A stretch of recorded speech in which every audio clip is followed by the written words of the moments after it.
शहर से दूर एक छोटे से गांव में एक पुरानी हवेली थी जिसे लोग भूत बंगला के नाम से जानते थे। यह हवेली सुनसान और वीरान पड़ी थी और आसपास के लोग इससे दूर ही रहते थे। कई सालों से यह बंगला खाली पड़ा था, लेकिन इसके बारे में कई रहस्यमयी और डरावनी कहानियां प्रचलित थी। कहते थे कि इस बंगले में रात होते ही भूत प्रेत का बसेरा हो जाता था। शहर से आए 3 दोस्त अंकित, नीलम और रवि इस बंगले के बारे में सुनकर बहुत उत्सुक हुए। उन्हें भूतों पर यकीन नहीं था और ये सब महज एक अफवाह समझते थे। एक दिन तीनों ने मिलकर तय किया कि वे इस भूत बंगले की हकीकत जानने के लिए वहां रात बिताएंगे। गांव के लोग उन्हें मना करते रहे, पर उनकी हिम्मत और जिज्ञासा उन्हें खींचे ले गई। उन्होंने शाम को बंगले में कदम रखा। हर जगह धूल और मकड़ियों के जाले थे। हवा में एक अजीब सी ठंडक और डरावना सन्नाटा था। रात होते ही उन्होंने बंगले के एक कमरे में अपना सामान रख दिया और वहीं बैठ गए। वे आपस में हंसी मजाक कर रहे थे, लेकिन जैसे जैसे रात गहराने लगी, माहौल और भी डरावना हो गया। अचानक हवाओं का तेज झोंका आया और उनकी मोमबत्तियां बुझ गईं। अब चारों तरफ अंधेरा था और उस सन्नाटे में उन्हें किसी के चलने की आवाज सुनाई देने लगी। अंकित ने अपनी टॉर्च जलाई और इधर उधर देखने लगा। तभी उन्हें एक पुराने दीवार पर ऊन के धब्बे दिखे। नीलम घबराकर बोली, यह सब किसी का मजाक नहीं लग रहा, मुझे लगता है हमें यहाँ से चलना चाहिए। लेकिन रवि ने हिम्मत बांधते हुए कहा, अरे ये सब सिर्फ पुराने निशान हैं, भूत वूत कुछ नहीं होता। अभी वो ये सब बातें कर ही रहे थे कि अचानक से ऊपर की मंजिल से किसी के रोने की आवाज आई। तीनों सहम गए, लेकिन अंकित ने हिम्मत करके ऊपर जाने का फैसला किया।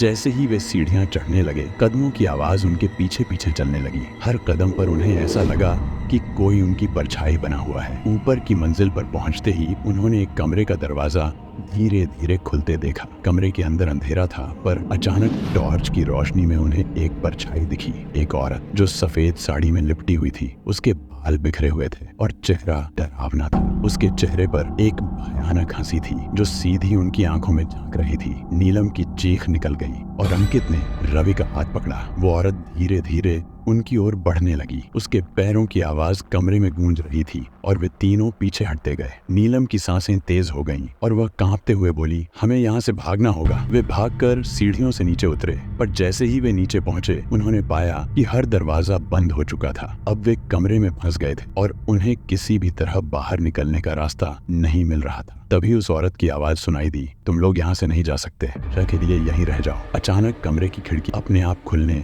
और बंद होने लगी। दीवारों पर खून के धब्बे बन गए थे और किसी अदृश्य शक्ति ने नीलम को पकड़ लिया। उसके शरीर पर लाल निशान बन गए थे, मानो किसी ने उसके हाथ और पैरों को जकड़ लिया हो। अंकित और रवि उसे छुड़ाने की कोशिश कर रहे थे, पर उनके पास इतनी ताकत नहीं थी कि उसे छुड़ा सकें। तभी उन्हें एक पुरानी किताब दिखाई दी जो दीवार की शेल्फ पर रखी हुई थी। किताब के पन्ने खुद ब खुद पलटने लगे। उसमें एक मंत्र लिखा हुआ था और नीचे एक चेतावनी दी हुई थी कि यह बंगला कभी भी खाली नहीं रह सकता। हर रात एक आत्मा की कुर्बानी लेता है ताकि यह शापित बना रहे। अंकित ने हिम्मत करके मंत्र पढ़ना शुरू किया। जैसे ही उसने मंत्र का उच्चारण किया, वह औरत चीखने लगी, नहीं, यह मंत्र मत पढ़ो, वरना तुम सबको इसकी सजा मिलेगी। लेकिन अंकित बिना रुके मंत्र पढ़ता गया। जैसे ही मंत्र पूरा हुआ, कमरे में एक चमकीली रोशनी फैल गई। वह भूतनी धीरे धीरे गायब होने लगी और उसके साथ ही कमरे की सभी भयानक चीजें भी गायब हो गईं। नीलम पर जो निशान थे वो भी धीरे धीरे ठीक हो गए। बंगले के सभी दरवाजे अपने आप खुल गए, मानो वह किसी अदृश्य शक्ति ने उन्हें बाहर जाने का संकेत दिया हो। तीनों दोस्त जल्दी से भागकर बाहर आ गए और दूर जाकर चैन की सांस ली। उन्हें यह समझ में नहीं आ रहा था कि यह सब असल में हुआ था या एक बुरा सपना था। गांव वालों ने उन्हें देखा और पूछा कि वे अंदर जाकर किस चीज का सामना करके लौटे हैं। अंकित ने उन्हें सब कुछ बताया। गांव के एक बुजुर्ग ने उन्हें बताया कि सालों पहले इस बंगले में एक परिवार को निर्मम तरीके से मार दिया गया था और तब से उनकी आत्माएं यहाँ भटक रही हैं। लेकिन किसी ने उस मंत्र को नहीं पढ़ा था, क्योंकि उसे पढ़ने से आत्माओं का चयन भंग हो जाता है और उनका श्राप समाप्त हो जाता है। रवि ने पूछा, तो क्या अब यह बंगला श्राप मुक्त हो गया है? बुजुर्ग ने कहा, हाँ, शायद तुम तीनों ने उन आत्माओं को मुक्ति दे दी है। अब यह बंगला भूत बंगला नहीं रहा, बल्कि अब यह शांति का स्थान बन चुका है। तीनों दोस्त उस रात को कभी नहीं भूल पाए। वह भूत बंगला अब भी गांव में खड़ा है, पर अब वहां से किसी तरह की भूतिया गतिविधियां नहीं होती। लोग अब उसे डर से नहीं, बल्कि श्रद्धा से देखते हैं, मानो उसे किसी चमत्कार से मुक्ति मिल गई हो। क्या आप उस बंगले में जाने की हिम्मत करेंगे? क्या आप भी उस चमत्कारी अनुभव का हिस्सा बनना चाहेंगे?